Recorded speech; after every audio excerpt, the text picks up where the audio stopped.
नमस्कार दोस्तों, मेरा नाम है अजीत सिंह और पैसा बाजार हब में आप सभी का स्वागत है। आज हम बात करने वाले हैं अपकमिंग बजट 2026 की। तो सबसे पहले जानेंगे जो आने वाला बजट है उसमें क्या नई 5 थीम्स हो सकती हैं जिन पर गवर्नमेंट फोकस करेगी और उससे रिलेटेड कुछ स्टॉक्स को डिस्कस करेंगे। सबसे पहले जानेंगे डेटा सेंटर और क्लाउड इंफ्रास्ट्रक्चर पे, क्योंकि आप देख सकते हैं अभी इसी साल ही बहुत सारी स्कीम, बहुत सारे इंसेंटिव गवर्नमेंट ने अनाउंस किए हैं डेटा सेंटर के लिए।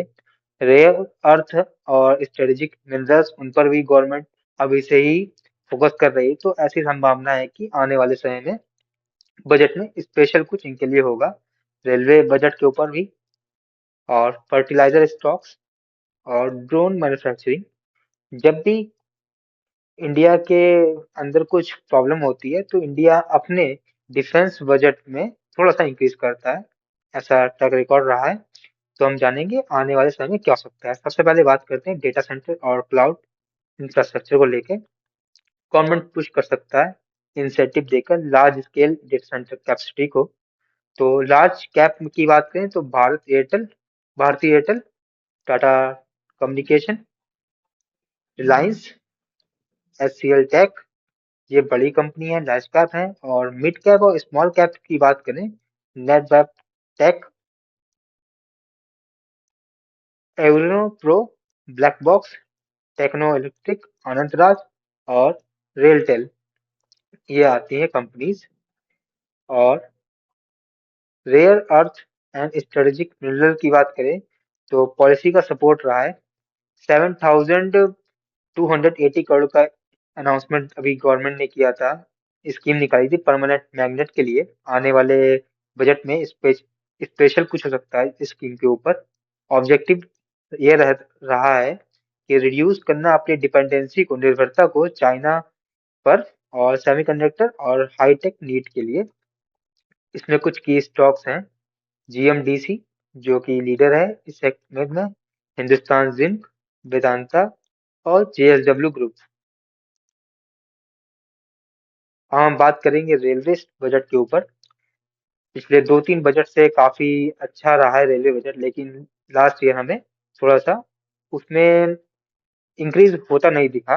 तो इस बार उम्मीद है कि रेलवे बजट में थोड़ा सा इंक्रीज किया जाएगा। ऐसा क्यों लग रहा है? सेफ्टी बजट की बात करें, अप्रोक्स 1.3 लाख करोड़ का होगा फाइनेंशियल ईयर 2027 में। बजट ऐसी उम्मीद लगा रही है अप्रोक्स 12% का इंक्रीज हो सकता है। कैपेक्स मिक्स होगा इसमें। सेफ्टी पर कैपेक्स का 50% खर्च कर सकते हैं, ऐसा अनुमान है। टोटल कैपेक्स होना चाहिए अप्रोक्स 2.76 लाख करोड़ का, जो कि लास्ट ईयर था 2.52 लाख करोड़ का। High speed rail expansion, India design कर रही है ऐसी ट्रेन जो कि जिनकी स्पीड 250 किलोमीटर पर आवर से ज्यादा होगा। और कुछ कॉरिडोर्स बनाई जा रही है। दिल्ली से वाराणसी, वाराणसी से कोलकाता, अहमदाबाद से Allahabad, I am sorry, Delhi से अहमदाबाद और दिल्ली से अमृतसर। और बुलेट ट्रेन की, सॉरी, वंदे भारत और बुलेट ट्रेन की अपडेट ये है कि ये तो कहीं नहीं रिपीट हो गई। और रेलवे स्टॉक जिन पर हमें फोकस रखना चाहिए, आईआरएफसी, ये कंपनी को डायरेक्ट फायदा होगा कैपेक्स से। अगर 150 से ऊपर निकले तो थोड़ा सा ध्यान देने की जरूरत है। रिसेंट फंडिंग की बात करें, 9,821 करोड़ की इसने फंडिंग की है अभी। ये फाइनेंस का काम करती है। आरबीएनएल और इरिकॉन को फायदा होगा अगर ट्रैक रिन्यूअल और इंफ्रा अपडेट का आया कुछ। रेलटेल को फायदा होगा कवच सेफ्टी सिस्टम से। और आईआरसीटीसी को फायदा होगा जब क्या नाम फेयर कहें तो किराया बढ़ेगा ट्रेन का, और पैसेंजर का टैरिफ, मतलब ज्यादा अगर पैसेंजर ट्रेन में सफर करेंगे तब, क्योंकि ऑनलाइन बुकिंग के लिए यही ऐप होता है। और रेलटेल को कहें तो डेटा सेंटर से भी थोड़ा थोड़ा फायदा होगा। अब हम फर्टिलाइजर स्टॉक्स की बात करते हैं, क्योंकि एग्रीकल्चर इंडिया की बोन है। पीएसयू स्टॉक्स, एनएफएल और आरसीएफ ने थोड़ी सी रैली दिखाई थी अभी। आरसीएफ की बात करें तो करंट प्राइस चल रहा है अप्रोक्स 142 के आसपास। आने वाले समय 152 तक की जा सकता है, और इसके लिए एसएल होना चाहिए अप्रोक्स 135 का। एनएफएल की बात करें तो करंट प्राइस चल रहा है अप्रोक्स 88 के आसपास, और ये जा सकता है 92 से 95 के बीच में, और इसका सपोर्ट जोन है 83 के पास। चंबल फर्टिलाइजर की बात करें तो स्टॉक अपने सबसे लोएस्ट पी पर ट्रेड कर रहा है, 10 के पी पर 460 के आसपास है।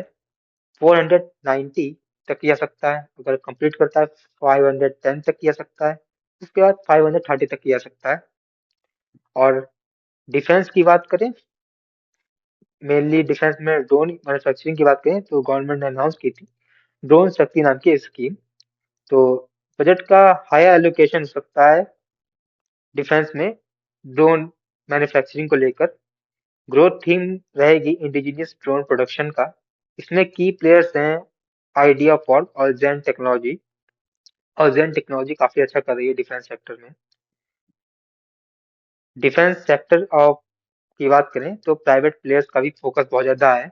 ऐसा अनुमान लगाया जा रहा है डिफेंस बजट में ग्रोथ होगी अप्रोक्स 20 से 25% की। और इस स्ट्रेटेजिक शिफ्ट को यूज किया जाएगा R&D मतलब रिसर्च एंड डेवलपमेंट में, और प्राइवेट सेक्टर के साथ पार्टिसिपेशन में।